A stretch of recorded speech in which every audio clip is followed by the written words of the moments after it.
Tante Lucie et Acorfa vinrent me chercher à la gare routière de Théma.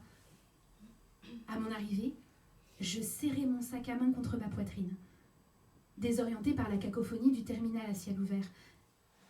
Je m'étais demandé comment elle me retrouverait dans la cohue, mais au moment où je descendis du car, elle m'attendait.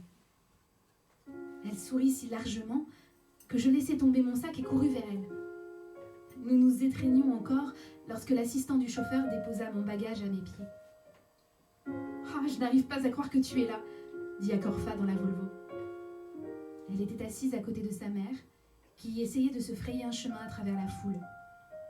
Celle-ci débordait sur la chaussée et semblait sourde à ses coups de klaxon. Je riais tant que j'étais incapable de parler. Je n'arrivais pas non plus à croire que j'étais là. J'avais réussi à quitter O parce que ma grand-mère ne parlait plus beaucoup. Je m'en étais un peu voulu de l'abandonner, mais Shin m'avait rappelé que de nombreuses personnes s'occupaient d'elle.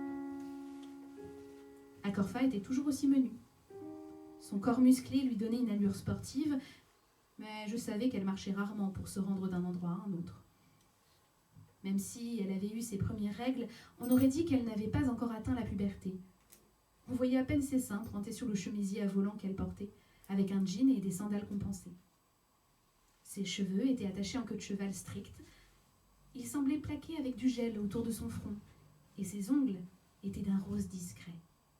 Oh, c'était une dame. À ce moment-là, je me rappelais que lorsque je lui rendais visite autrefois, elle avait toujours des tas de choses à me donner.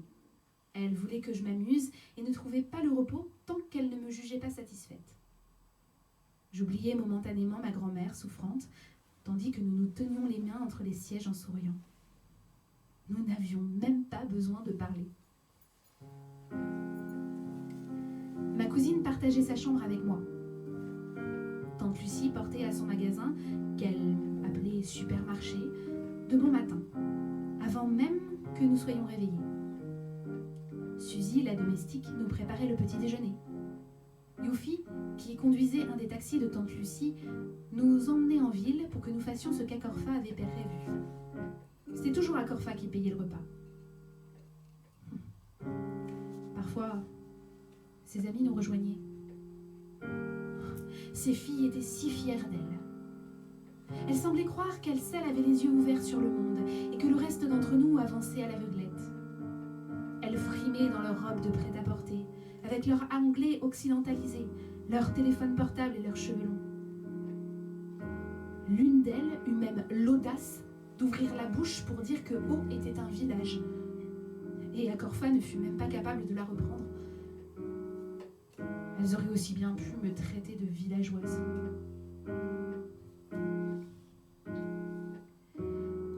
La compagnie des copines d'Acorfa mit en évidence un fait douloureux.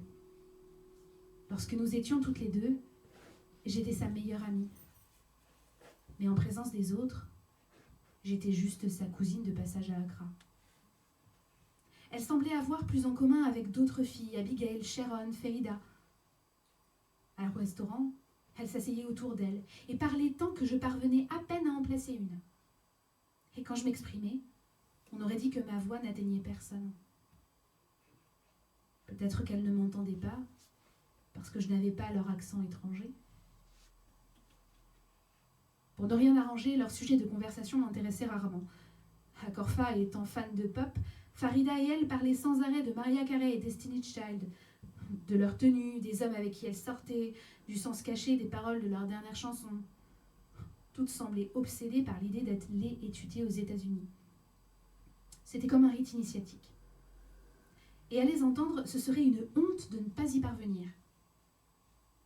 Lors d'une soirée pyjama, Farida apporta un énorme catalogue d'universités américaines. Elles se rassemblèrent autour d'elle, tandis qu'elle le feuilletait. Chacune poussait une exclamation lorsque tombait sur la page de sa préférée. Pour ma part, je me concentrais sur mon entrée au lycée. Je n'avais pas encore pensé à l'université, mais Acorfa et ses amis faisaient comme si leurs études secondaires étaient déjà de l'histoire ancienne. Tante Lucie et elle avaient déjà décidé où elle passerait sa licence et commencerait l'école de médecine.